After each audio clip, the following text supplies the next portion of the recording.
So what is the process of combating that, monkey mind that is, running whatever narrative that's keeping you stuck? Like, it's easy to say, like, just move, you got to take the action. Sure. But a lot of people still, despite understanding that, intellectualizing that, are unable to, basically act as if. Yeah, I think we're dealing with two general categories of people who have problems with motivation and focus. And I think we've failed to decide, I think we've failed to describe the fact that there are two groups and not one. We think, well, I need to calm myself enough to move forward. I think, and then other people say, well, no, you need to kind of ramp yourself up to move forward. Here's the way I conceptualize it based on the data that I'm aware of. Some people are just hypo-aroused. They're just not motivated enough. And those people would benefit greatly from cultivating practices like superoxygenated breathing. Mm-hmm. So this is something along the lines of like Tumo type breathing. So rapid, and we look at this in the lab, we're actually running a human study on this now. So 25 or 30 deep breaths through the nose and out through the mouth, then exhaling the breath and holding, learning how to self-generate adrenaline. That's what you're doing when you're doing that. Some version of the Wim Hof technique. Or that's what that is. Brian McKenzie talks about. Right. An ice bath is doing the exact same thing. Stimulating adrenaline response. It actually improves the immune system. There's a published paper on this. Releases adrenaline, which buffers the immune system against infection. But getting good at taking yourself from low energy to higher energy. And then learning how to compress your focus. And I'll talk about the focus thing in a minute. Some people are so agitated, the monkey mind, they got too many things going on and they're thinking, okay, they're trying to sit down and write. I suffer from this and I'm feeling like, wait, I've also got this person I need to connect with and I'm kind of being drawn off course by not being able to put the blinders on. For people that have that issue, I think learning how to calm the nervous system is very powerful. And the best way that I know how to do that is based on two studies, one published in Nature, one published in Cell Reports recently, showing that physiological sighs, there's actually a thing in the literature called physiological sighs, are one of the fastest ways to bring our overall levels of autonomic arousal down. And a physiological sigh is 2 inhales followed by an extended exhale. So it's like,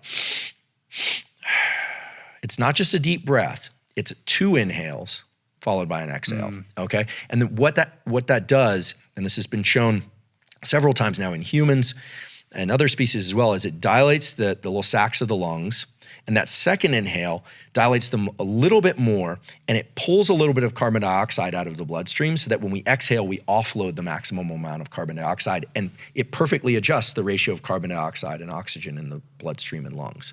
And sometimes it only takes one of these double inhale exhales. Sometimes somebody needs to do 2 or 3. But that's the fastest way to bring the autonomic nervous system down.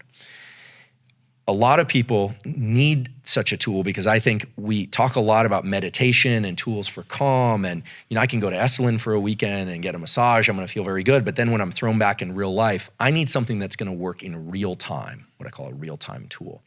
And most people don't know how to control their autonomic nervous system because it's complicated. I can't control my liver function. I can eat, that will calm me, but that has complicated, issues with it too if I'm just eating to calm myself. So the diaphragm is the one skeletal muscle organ that was internally, right? We've got obviously skeletal muscles designed to move things. It's a skeletal muscle organ, unlike the spleen, the liver, the heart, et cetera. It was designed to be moved voluntarily. And these physiological sighs are actually occurring fairly regularly during sleep to adjust our levels of carbon dioxide and oxygen. And there's a recent study showing that in claustrophobia, this is the breathing pattern that people default to try and offload that carbon dioxide. So whereas there are a lot of really interesting breathing techniques, Wim Hof, Brian McKenzie does great work, Patrick McEwen, Laird and Gabby, the tons of people doing really interesting things out there.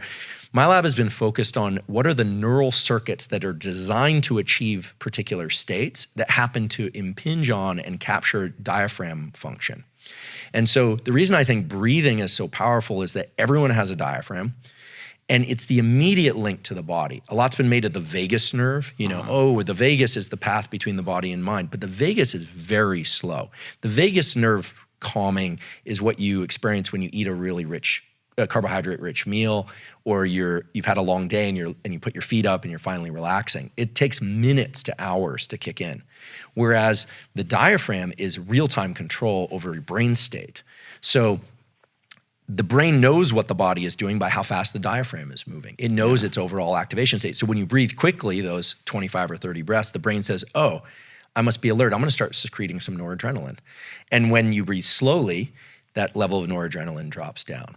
So it sounds so simple, but I think it's only in the last 2 or 3 years that my lab and Mark Krasnow's lab at Stanford and other labs elsewhere in the world have started to identify the neurons in the brain that are linked to breathing and how those two things relate to one another. And I think everybody should have a kit of tools that they can use to bring themselves down and ramp themselves up.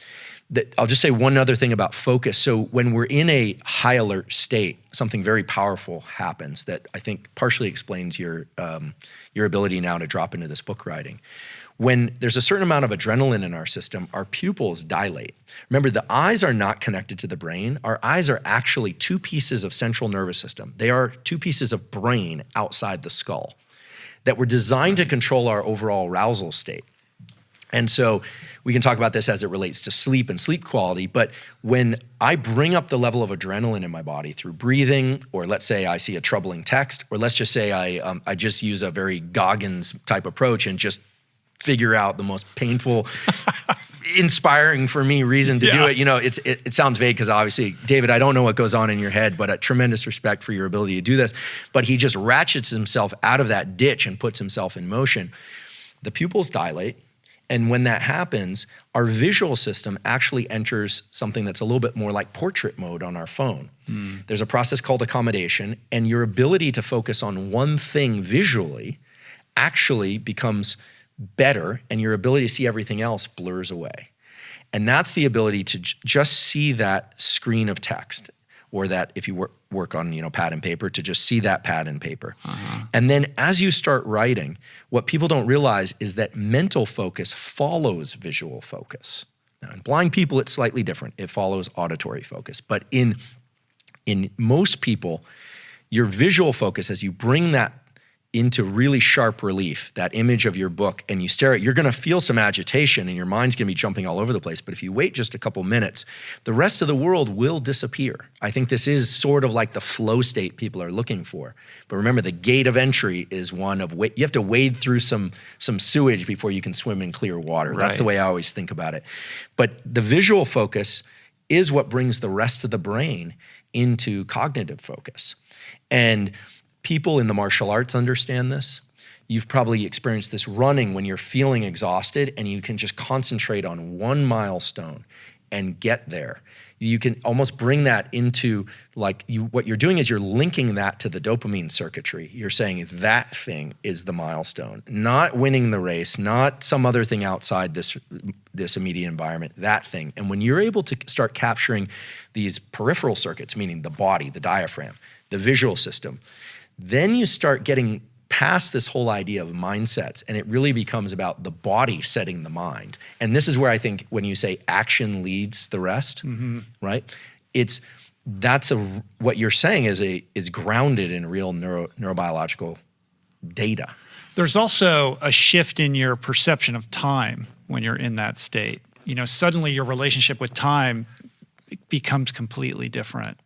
So I'm and really I don't glad know whether that, and I'm not like, it's easy to say it slows down or it speeds up. To me, it's neither. You're in this weird liminal state where it's almost like it doesn't exist. It's not a relevant vector in your emotional experience.